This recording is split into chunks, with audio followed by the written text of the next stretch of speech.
الَّذِينَ هُمْ فِي صَلَاتِهِمْ خَاشِعُونَ. They are humble in their prayer. And our Prophet, because he was connected to Allah, he understood from this verse that in salat you are to lower your gaze. So although we are looking towards the heaven, and in dua we sometimes do look towards the sky, but in salat, because we are practicing and we are modeling humility, our gaze is lowered. And the best place to look in your prayer is towards the ground, and specifically that place where you perform prostration or sujood. Salawat ala Muhammad wa ali Muhammad. And maybe this is one reason also why it is recommended to keep your eyes open in salat. It is makruh to close your eyes. Allah knows best what is the reason. But imagine that I am talking to you and all of a sudden you close your eyes. Now, is that a sign of concentration and humility? Maybe in your mind, you are trying to concentrate on what I am saying. But the minute that you close your eyes, I don't know whether you are trying to block me out or you are trying to listen to me. And if we are speaking to somebody who is under our authority, our children, our employee, and we're talking to them and they close their eyes, then that will immediately seem to be unacceptable or rude. Sometimes people say that, when I'm praying, especially if I'm at work or I'm at school, it is easier for me to concentrate if I close my eyes. And maybe it is easier for you to concentrate. But it is not as humble as if you are to open your eyes and lower your gaze, and then you practice concentration and blocking out the distractions of this world. So one of the things that we learn from الَّذِينَ هُمْ فِي صَلَاتِهِمْ خَاشِعُونَ is that we open our eyes, we lower our gaze, and we model with our outward form the expression of humility. But the goal is not that outward expression, but rather for us to feel humility within our heart. It is reported that Prophet Muhammad sallallahu alaihi wasallam, he saw somebody playing with his beard during the salah.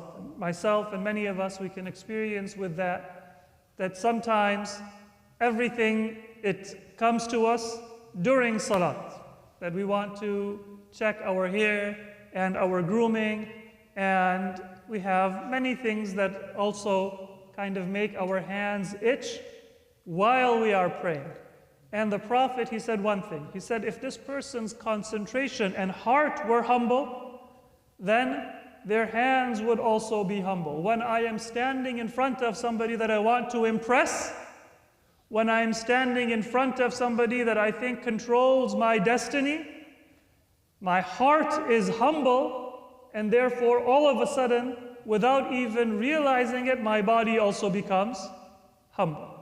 So, if I remember who I am standing in front of, then it will be easier for my body to become humble. The influence works both ways.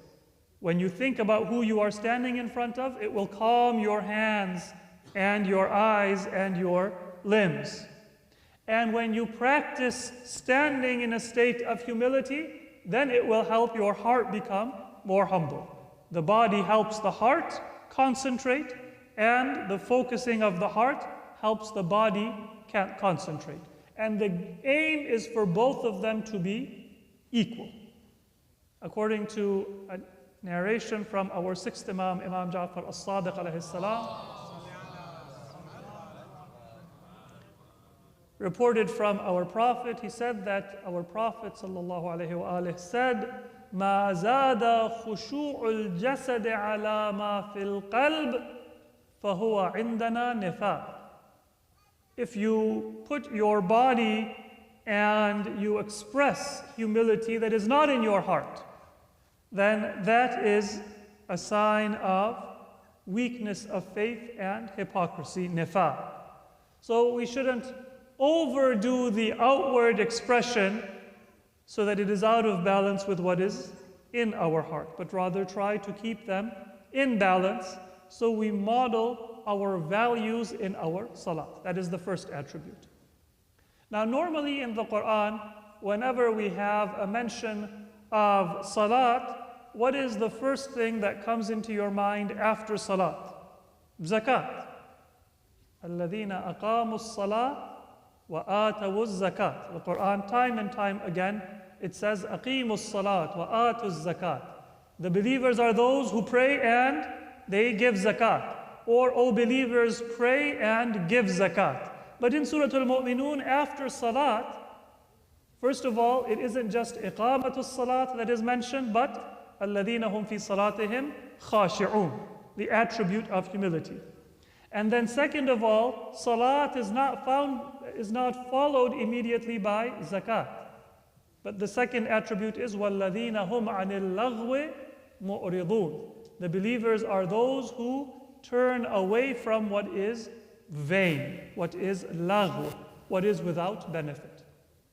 And Allah knows best, but maybe one of the reasons is that when we want to not just establish prayer, but to look at the qualities we need in order to be able to pray, then for us to do zakat, we need to first tune out those harmful messages that will prevent us from performing our obligations. So notice in the Quran, Allah says, the prayer, He tells us what to do during our prayer. الَّذِينَ هُمْ فِي صَلَاتِهِمْ خَاشِعُونَ. Khushu' is in your prayer. But when it comes to zakat, Allah first tells us an attribute that we are to develop before we do zakat. And then after this, when Allah mentions zakat, He doesn't tell us what attribute we have in zakat. وَالَّذِينَ هُمْ لِلزَّكَاةِ فَاعِلُونَ. So the attribute of zakat is just that you do it. But He tells us an attribute before He mentions zakat. Now this is maybe in view of human psychology. There are many people, if you tell them you need to do salat, they will say, I can do salat. But you tell them give zakat, then they say, no, I earned this money with a great deal of effort and difficulty, it's mine. Why should I give to those who are needy? Why should I give to those people who live in another country and they are suffering? Why should I give even sometimes to my own family members? If they need it, then they can work for it, or they can apply for assistance from somebody else. If we have a community project, then many people, they may give, but they give what is left over, and not the maximum that they are able to give. They are not going to cut out of their own desires in order to contribute to a project that benefits the community or that benefits another person. So it is more difficult for many people to give zakat than it is to do salat. Of course, there are people who have a hard time even with salat. So because salat is easier, then it is very logical for Allah just to tell us, when you pray, develop khushu'. But because zakat is more difficult, then Allah tells us, وَالَّذِينَ هُمْ لِلزَّكَاةِ فَاعِلُونَ. Do it, don't say no. The time for zakat comes, the call comes to contribute or to donate to a community project, to your masjid, to your community center. A needy relative or fellow believer asks you for assistance, then just do it. It's not so important to do it right, because if you wait and you want to do it right, then shaitan might come to you and tell you not to do it at all. But in order to be able to do it, first develop this attribute that you can tune out that temptation. So there is a progression. الَّذِينَ هُمْ لِلزَّكَاةِ فَاعِلُونَ comes after الَّذِينَ هُمْ عَنِ اللَّغْوِ مُعْرِضُونَ. Turn away from lagh. Learn to tune out the message of temptation. And when you have tuned out shaitan, then you will be able to do zakat. And when you do zakat, then the important thing is just do it. And inshallah, it will have that benefit for you. Don't delay it and don't postpone it. Salawat ala Muhammad wa ali Muhammad.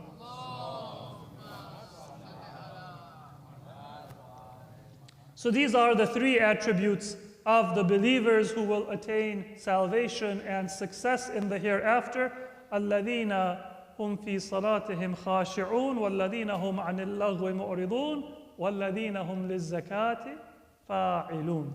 They are humble in their prayer. They tune out anything that does not have a benefit for them. And they are performers of zakat. They give in the way of Allah subhanahu wa ta'ala. And these are the attributes that we find in the followers and the lovers of Ahlul Bayt, which we learned from the family of our Prophet Muhammad Mustafa sallallahu alayhi wa alihi. Salawat ala Muhammad wa ali Muhammad. Imagine that you are in a situation where the entire world is telling you that Kufa is a dangerous place. The people of Kufa, they in the end did not listen to Imam Ali and he was martyred in that city. And they did not listen to Imam Hassan and he was attacked by the people from that city and they did not show loyalty to him. And that is one of the reasons why he was compelled to make a treaty with Muawiyah.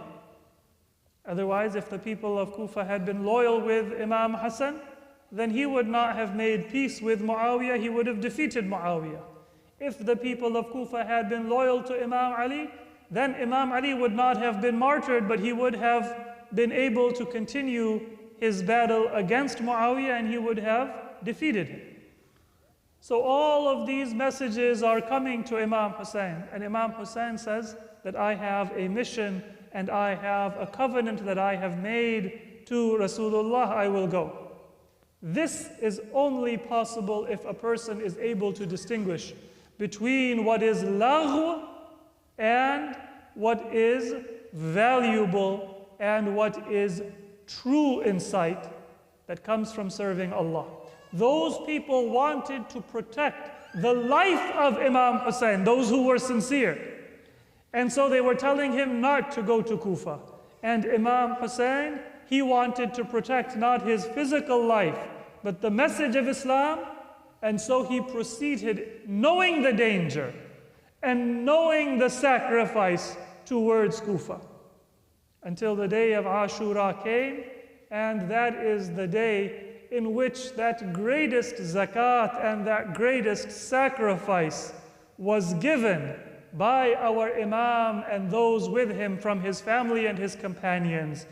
The Quran tells us, لَن تَنَالُوا الْبِرَّ حَتَّى تُنْفِقُوا مِمَّا تُحِبُّونَ. You will never attain righteousness until you give of that which you love. Imam Hussein gave that infaq of what is most beloved to him. He gave of his wealth and his possessions. He gave of his own life.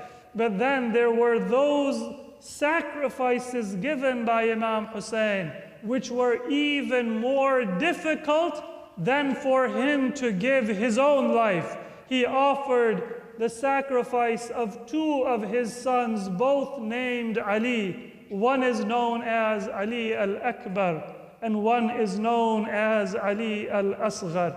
Ali al-Asghar was in the arms of Imam Hussein when he stood before the enemy, and he said that if you have something against me, then at least give some water to this infant child who has done no wrong. And then the enemy answered that call of Imam Hussein with an arrow that was so big that it did not just cause the death of Ali Asghar, but according to the Maqtal narrations, فَذُبِحَ عَلِيٌّ الْأَصْغَرُ من الأذن إلى الأذن. He was slaughtered because he was so young and his neck was so small that the arrow pierced his neck, and as the blood gushed from his body, Imam Hussein cupped his blood in his own hands, and he looked towards the sky as if to say that, "Oh Allah, I am offering not only my own life in your path, but even this young child